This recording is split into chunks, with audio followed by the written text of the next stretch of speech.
तंबाकू की उत्पत्ति कैसे हुई?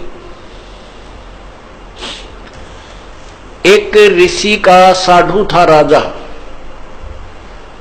एक ऋषि का साधु राजा था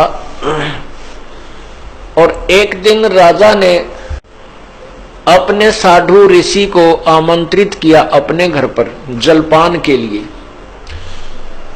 तो राजा ऋषि ने बहुत मना किया अपनी पत्नी को कि राजाओं का और ऋषियों का कोई मेल नहीं होता, राजा बड़े अभिमानी होते हैं, ये कोई हमारे सिर में दर्द करेंगे। लेकिन वो ऋषि पत्नी नहीं मानी, कहने लगे मेरी बहन कब कब मुझे बुलावे, आप तन्यों नाक चढ़ाया करो, कोई भी काम हो जा। अर्थात ऋषि जी को विवश कर दिया राजा के घर जाने के लिए। अब राजा के घर गए तो राजा ने अपनी जो महिमा बना दिखाने के लिए और ऋषि पत्नी को प्रभावित करने के लिए बहुत अच्छे आहार, मेज पोस्ट मेज का ऊपर काजू किस्मत सेब संतरे नाना प्रकार की सब्जी बनवा कर, जलेबी कचौड़ी पकौड़ी दही खीर हलवा सारे व्यंजन लगवा दिए मेज पे। अब आहार किया ऋषि जी ने भी, ऋषि पत्नी ने भी, सब ने मिलकर आहार किया।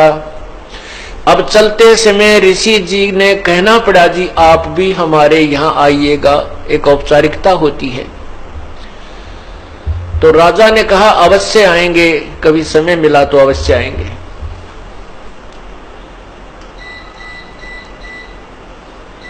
एक दिन वो समय मिल गया, राजा ने संदेशा भिजवा दिया कि हम आ रहे हैं।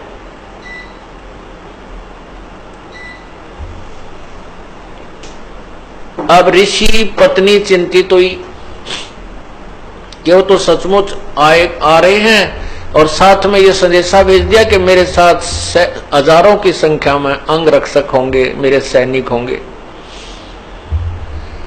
अब राजा चाहता था कि ऋषि को नीचा दिखाना, ये एक बूंदी बीमारी है साधु, ये दिखाना चाहता था कि मैंने ऐसे ऐसे आहार कराए हैं और ये ऋषि जी कुछ नहीं करा पाएगा, इसकी मिट्टी पलीत होगी। और परमात्मा कहते हैं कबीरा सब जग निर्धना, धनवंता ना कोई, धनवंता सो जानियो जप राम नाम धन होए। अब ऋषि जी के पास अपने तप की कमाई थी, अपनी साधना भजन की कमाई थी। ऋषि जी ने स्वर्ग से कामधेनु गाय वो उधारी ले ली कुछ समय के लिए और उसको अलग से एक टेंट में रखा हुआ था। उधर से राजा अपने हजारों सैनिकों को साथ लेकर पहुंच गया और ऋषि से कहा कि भोजन की तैयारी करवाओ। ऋषि जी ने कहा जी भोजन तैयार है, आप खाना खाइए। अब वहां लगी लाइन और साथ की साथ थाली आ रही है, सबको परोसी जा रही है। ऋषि जी ने अपने एक सेवक को उस गाय वाले टेंट के सामने बैठा दिया, वो उठा उठा कर थाली बाहर रखता रहा।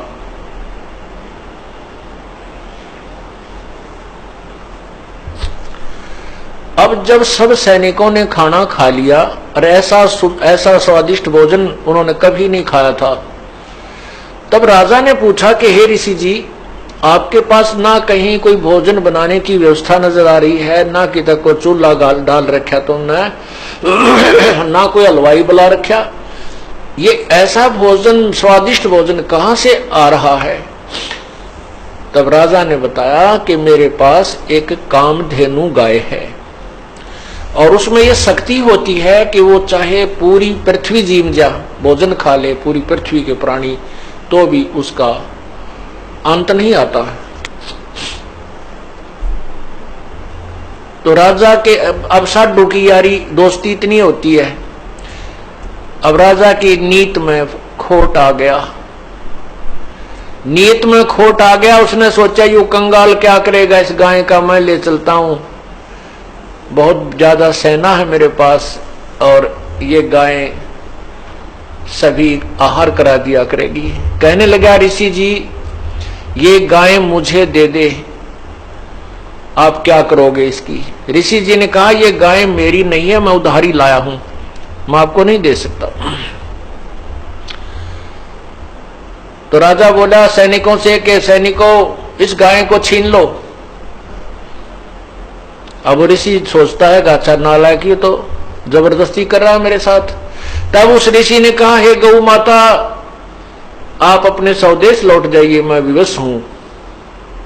इतना कहते ही वो टेंट के ऊपरले हिस्से को पाड़ती हुई और गाय आकाश की तरफ, स्वर्गलोक की तरफ चल पड़ी। राजा ने गाय को कंडम करके नीचे डालने के लिए तीर मारा, पैर में तीर लगा और कहते हैं वो गाय का खून, रक्त और उस टेंट में जो भी कोई वस्तु मांगते थे, इतनी थाली हलवे की, इतनी थाली खीर की, इतनी थाली दाल की, इतनी सब्जी की, तोरी की सब्जी, घिया की सब्जी, सब प्रकार की, काजू किस्म, सेब, संतरे, दही, बड़े, यानी जो भी वहां उस आवश्यकता थी उस भंडारे में सभी उपलब्ध उस कामधेनु ने करवा दी। ऋषि जी के पैसे यानी पुण्य की कमाई स्वर्ग में जमा हो गई, उसके प्रतिफल में उसको वहां सब वस्तु प्राप्त हो गई। जमीन पर गिरा और गाय चली गई, तो जहां जहां वो खून गाय का गिरा वहीं पर कहते हैं तम्बाकू की उत्पत्ति हुई।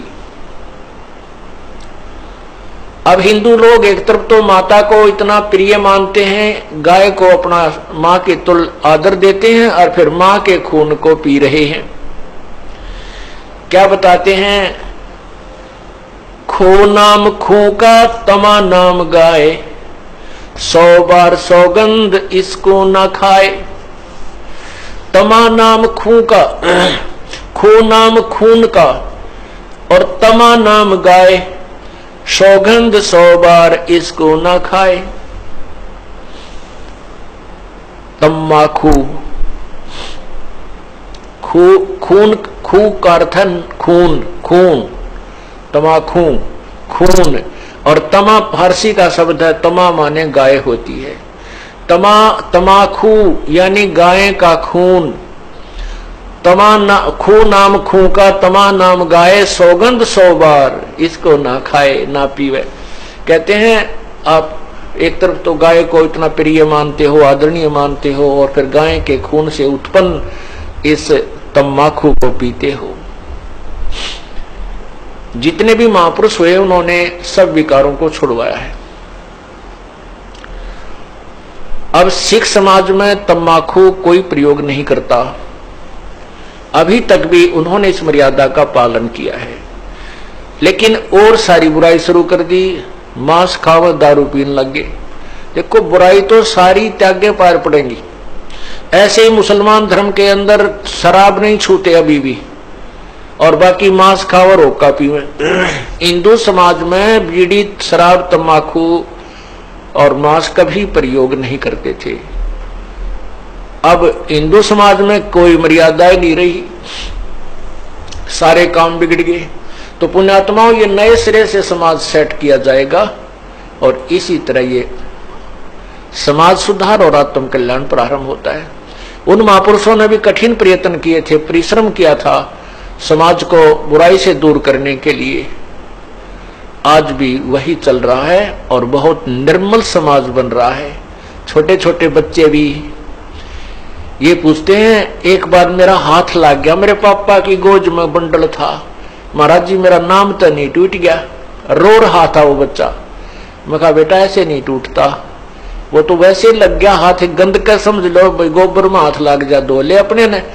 हाँ उसको उठा के देना, ला के देना, पीने उक्का भरना, उसमें नाम टूट जाएगा, वो खंड हो जाएगा।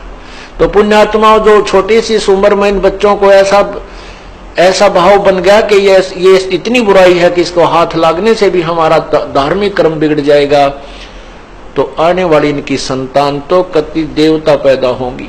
ये समाज भी सुधर रहा है और जीव कल्याण का मार्ग भी प्रशस्त हो रहा है।